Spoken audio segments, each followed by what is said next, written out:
Vamos a hablar de un tema interesante para el fin de semana, tema para contar a los niños. Sacrificios humanos. Qué lindo. Lápiz y papel en las guarderías y en los jardines de infantes. La idea, queridos amigos, de ofrecer sacrificios para tener al cielo propicio o para calmar las iras de los dioses, ha sido una de las nociones esenciales que uno puede encontrar en los ritos de muchos pueblos. Así que vamos a hacer un breve recorrido por algunos de ellos. Los griegos y los romanos de la antigüedad clásica consideraban inmoral todo tipo de sacrificio humano. Los perturbaba que soldados honestos fueran privados de sus vidas en beneficio de los cultos de pueblos incivilizados, que para ellos eran los galos, los celtas y los teutones, y para los galos, los celtas y los teutones eran ellos. Sin embargo, en tiempos homéricos, los griegos no habían sido del todo contrarios a matar una pequeña cantidad de prisioneros para influir sobre la voluntad de los dioses. En Queronea, por ejemplo, cuando una plaga asolaba la ciudad, un hombre pobre era elegido como víctima expiatoria. Qué curioso que fuera pobre. Bueno, qué curioso que se haya mantenido hasta ahora, ¿no?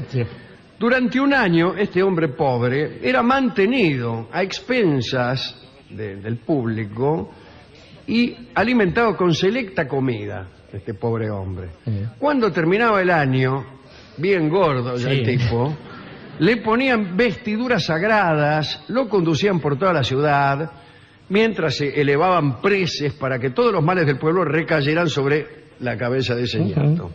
Y después lo mataban a piedrazos, lo mataban. Cuando un pobre se divierte. A esto se le llamaba medicina social. Y las plagas siempre desaparecían, salvo cuando, tal vez por algún error de procedimientos, que ellos mismos no sabían en qué consistía, las plagas no desaparecían. En Atenas se mantenía a unos cuantos hombres y mujeres, generalmente inútiles, degradados. No me mire. Y cuando alguna calamidad caía sobre la ciudad, sacrificaban a 2 de estos ñatos, a 2 degradados e inútiles. Los sacrificados eran siempre un hombre y una mujer. Por ejemplo, un inútil y una degradada. Él llevaba colgando unos higos negros. Lo dicho, un inútil. Y ella unos higos blancos. Claro. Se lo he dicho. Está bien claro. Una degradada. Sin embargo, es mucho mejor, él llevaba colgando unos higos negros. Sí. Parece el comienzo de un poema. Sí, que no sabemos cómo sigue. ¿Cómo que no? Sí, ¿cómo no sabemos cómo sigue? Él llevaba colgando unos higos negros. El sol estallaba en Argel. Ella llevaba en cambio un par de higos blancos. El sol estallaba en Argel. Alguien dijo: ¿quién es aquel hombre del que cuelgan unos higos? El sol estallaba en Argel. Y alguien contestó: eres tú mismo, el inútil, el degradado, el que hoy va a morir. El sol estallaba en Argel. Qué lindo que lo corrija así, Alberto. Está muy bien. Está muy bien. Hay que aplaudir a Albert Camus, por favor.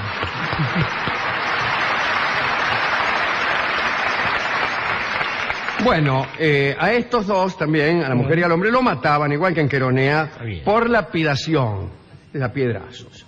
En Leucadia, que era una isla, existía un lugar conocido como Salto de los Amantes. Estaba ubicado en la punta más meridional de aquella tierra. Los leucadianos acostumbraban a lanzar anualmente un criminal al mar como víctima expiatoria. Para frenar la caída, que de todos modos se producía, ¿no? Para frenar la caída le ataban aves vivas y plumas al tipo que tiraba con un peñasco. Eso me parece una idea bastante razonable. Si el tipo era rápido, aprendía a volar y zafaba, claro. Claro. De todos modos, no solo tenían conceptos extraños acerca de los dioses y de la manera de calmar sus iras, sino también de la forma de sostenerse en el aire, ¿no? Pero la idea de atar aves a una persona y tirarla al vacío, pensando que a lo mejor se va a sostener, está bien. Me parece más creíble que la aviación después de Si todo, usted me ¿no? mira con cierta duda, sí, a mí me parece mucho más creíble que Eso la aviación. Escuchen, algo más Si yo pesado no que el hubiera aire. oído hablar nunca del avión Sí. y me dijeran, te vamos a tirar de 3.000 metros de altura, ¿qué querés? Que te pongamos en un artefacto de metal de 70 metros de largo, Pesadísimo. que se mueve con un motor, a bordo del cual van 400 tipos, o que te atemos unas palomas. Sin dudarlo. Si yo elijo las palomas, bueno, atame las palomas en una de esas, ¿viste? Si me tocan palomas gordas, Sí. claro.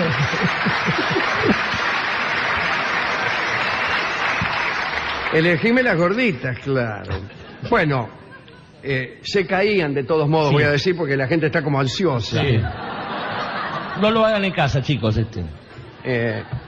Cuando las cosechas eran malas, ahí mismo, ¿no? En Leucadia, donde estamos hablando, el labrador, o los labradores, atribuían esta circunstancia a la pérdida del vigor generador de alguno de los dioses, cuya función era producir los frutos de la tierra. En consecuencia, se lo mataba, no al dios, sino a la persona esta de las palomas, o también podían matar a un sacerdote del dios, Muy bien. o a una sacerdotisa, o a alguien mataban, ¿no? Para que el dios pudiera, después de muerto, renacer y recobrar vigor juvenil en las energías naturales estancadas. Esto en lo que se refiere a la agronomía. Ahora hay una facultad en la Sí. Argentina y en la calle Chorroarín, donde enseñan otras técnicas distintas, me imagino. No creo que asesinen a un señor Bueno, depende del año, pero para mejorar, por ejemplo, el rendimiento de un campo en azul. depende del año. Dice, mire, bueno, espero que no. ¿Hay algún estudiante de agronomía acá en la sala? No, ¿no? Sí. Bueno, hay que preguntarle si siguen todavía matando señores para... Me hacen que sí. No, que los mataron a todos ya. Para abonar. En la antigua Roma, en determinados días, arrojaban al Tíber, al Tevere, al río, algunos hombres o mujeres, también para conjurar las calamidades. Sin embargo, con el tiempo las matanzas terminaron y se dispusieron unos actos simbólicos que consistían en ofrecer muñecas de lana o de junco, llamadas argei, que eran arrojadas al río en épocas de los idus de mayo. Gibón, nuestro querido Gibón, cuenta que los soldados romanos se acobardaban durante los primeros encuentros bélicos con los celtas. Esto es otro orden de cosas. No los conocían a los celtas. Empezaron a tener las primeras batallas con ellos y vieron que los celtas se lanzaban a la batalla murmurando cantos extraños y corriendo totalmente desnudos contra las filas romanas. Y esto O sea, Ajá. aterrorizaba a los romanos de un modo que no podemos explicar. Sin embargo, parece que lo que más perturbaba a los hombres de Roma era que los guerreros celtas muchas veces se llevaban a los romanos que podían capturar para someterlos a unos sacrificios espantosos. Tanto las fortalezas celtas como las entradas de sus aldeas y las poblaciones estaban adornadas con cráneos. Cráneos de los contrarios, ¿de qué cráneo van a ser? Sí. Y los guerreros llevaban incluso cabezas colgadas de sus armas, iban a visitar a sus novias Qué lindo. con 4 o 5 cabezas de tipos que se habían cargado, caminando así. Cuando no eran tiempos de batalla, a veces las colgaban de las vigas de sus casas, y estos cráneos se obtenían de 2 formas diferentes. Durante las guerras y durante los sacrificios. Bueno, durante las guerras. Digamos que cortaban las cabezas de los muertos y también las de los prisioneros de guerra que pasaban a ser muertos también. Sí, al mismo bando. Bueno,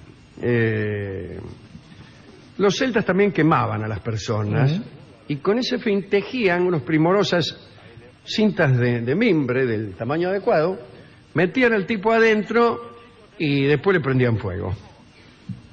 También, no me acuerdo si era para ganarse la voluntad de los dioses o por pura maldad. Quizá la forma más persistente de sacrificio humano haya sido la matanza de esposas, criados y guardias durante los funerales de reyes y emperadores, particularmente en la India. Los escitas también mataban a todos los cocineros. Se moría, por ejemplo, un rey o un príncipe y mataban a todos los cocineros y lo mandaban, lo ponían ahí ya muerto junto al rey o al príncipe para que en el otro mundo pudieran seguir cocinándole manjares. También mataban a los cuidadores de caballos y a los mayordomos reales del monarca muerto. Incluso, hay que decir, mataban a los mejores caballos. ¿Para qué? Para que la muerte de los cuidadores de caballos no fuera en vano. Imagínense, si el rey pasa al otro mundo sin caballos, ¿qué sentido tiene que lo acompañe un cuidador de caballos? Sí.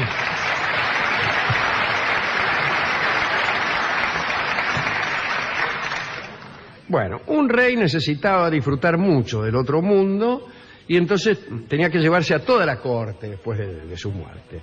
Pero en el sentido más realista, dice el amigo Marvin Harris, el sacrificio de esposas, criados y cuidadores y caballos le aseguraban también que los que estaban cerca del príncipe lo iban a cuidar mucho en vida. Iban a tratar de que no se muriera, como hace uno con la gente que le debe plata. Porque sabés que si te van a matar junto con el rey, es preferible que el rey tenga larga vida. Así que es una forma de hacerse cuidar. Digamos, para terminar, que es probable que los chinos, durante la última parte del segundo milenio antes de Cristo, practicaran los sacrificios de servidores reales más numerosos del mundo. Miles de personas eran condenadas a muerte en cada funeral real. Esta práctica, junto con el sacrificio de prisioneros de guerra, fue prohibida allá por el año 500 antes de Cristo. Ya durante la dinastía Qing, que es la de Xi Huangdi, sí, recuerda, el protagonista de La muralla y los libros, aquel bello artículo de Borges. Bueno, ya en tiempo de Xi Huangdi, las figuras de cerámica sustituyeron a las personas. En esta tumba de la que se hable tanto ahora, todavía la están liberando. Hay como 6.000 estatuas de terracota representando soldados y caballos que fueron enterradas en una especie de sala subterránea del tamaño de una cancha de fútbol, ahí cerca mismo del sepulcro de Xi Huangdi. Eran acompañantes simbólicos. Bueno, si es que por ahí en el otro mundo las imágenes de terracota no cobran vida, ¿quién se lo dice? No lo sé. Los cuidadores de caballo, o mejor todavía los cuidadores de caballo de terracota, a lo mejor en el otro mundo sirven para algo, en este no. Realmente un cuidador de caballos de terracota en este mundo es una cosa bastante inútil. Los caballos se le escapan todo el tiempo. O se le derriten. Sin que el cuidador dé cuenta a la comisaría de la falta de los equinos fugitivos. Lo mismo sucede con los cocineros de terracota, ¿no? Para no hablar de las esposas de terracota. Bueno, no creas. Cuyo amor es menos que mediocre. Bueno, ¿a quién dedicar este tremendo y espantoso recuerdo de los sacrificios humanos? Yo me adelantaría a decir que a los sacrificados, ¿no? Aquellos que tuvieron que pagar con su vida una supuesta mejora en la suerte general. Sí. Pero lo peor del caso es que la suerte general no mejoraba y uno se moría en vano. Claro, uno nunca se enteraba si la suerte general eso es lo peor, vos te morías ni siquiera te enterabas. O quizás es lo mejor, porque uno siempre va a tener la ilusión, digamos, de que sirvió para algo su sacrificio, no el suyo, sino el de esa persona. Se dice por ahí, Alejandro, que en algún momento algunos pueblos originarios de América, en el caso de los mexicanos, ¿no?, tanto mayas como aztecas, vieron la llegada del cristianismo como una bendición en la medida en que todo el tiempo esos dioses le pedían a ellos que sacrificaran, justamente a otros seres humanos, mientras que este dios que le traían los europeos sacrificaba a su propio hijo para redimirlos. Hasta que se dieron cuenta que el cristianismo después iba a hacer lo mismo, con ellos y con los hijos y con todos los demás, sin pedirle permiso a ningún padre. Pero digo acá una cosa, si me permite agregar, que tiene su interés. Cuando empezamos a reemplazar las personas por muñecos, y entonces el sacrificio es alegórico, empezamos a temer también que la mejora de nuestra suerte también sea alegórica, porque los dioses son así de canallas. Claro. Dice, así que me pones cocineros alegóricos. Bueno, yo te voy a mejorar la suerte de un modo alegórico. Por ejemplo, la novia que se te fue vuelve de un modo metafórico. La plata que nos robaron vuelve también alegóricamente. Bueno, aquí estamos muy acostumbrados a que nuestras ganancias sean metafóricas y nuestras pérdidas contantes y sonantes, ¿no?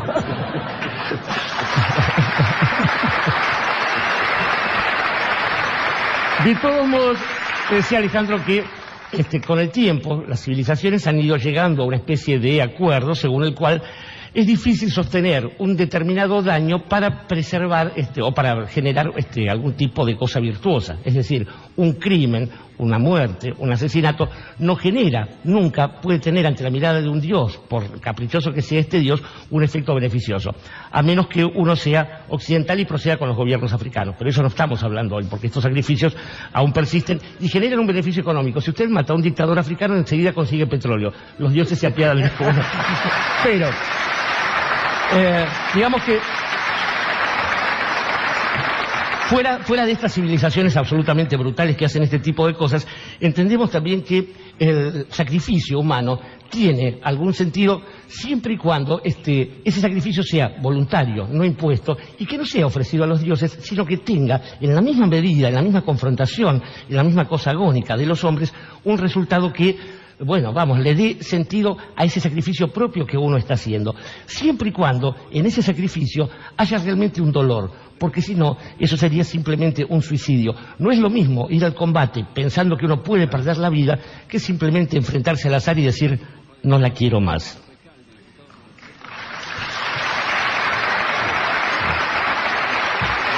Y No la quiero más es una canción de Alberto Mastra, un ilustre compositor oriental, que vamos a escuchar ahora mismo en la voz de